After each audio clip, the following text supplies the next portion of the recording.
100चा वर्ग वजा 99चा वर्ग अधिक 98चा वर्ग वजा 97चा वर्ग असं अधिक 2चा वर्ग वजा 1चा वर्ग बरोबर किती।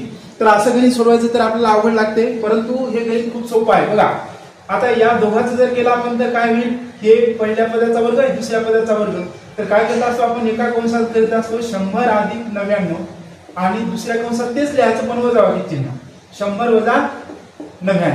आता 100 वजा 99 याचं ते 1 आले आणि 1 ने जर गुणलं तर फक्त हेच राहिले, म्हणजे या दोघांचं काय राहिले 100 अधिक 99, या दोघांचं काय राहिले अधिक 98 अधिक 97, असं कुठपर्यंत चाललंय आपलं 2 अधिक 1 पर्यंत। याचा अर्थ काय आहे की 1 पासून 100 पर्यंत आपल्याला बेरीज करायची आहे आणि हे सूत्र आपल्याला माहित आहे।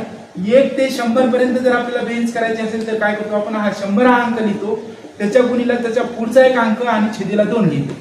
मग आता या 2 ने जर काढलं तर काय होईल, इथं 50 होईल आणि 50 ने जर या 101 ला जर गुणलं तर 50 50 म्हणजे 5050 हे आपलं उत्तर आहे।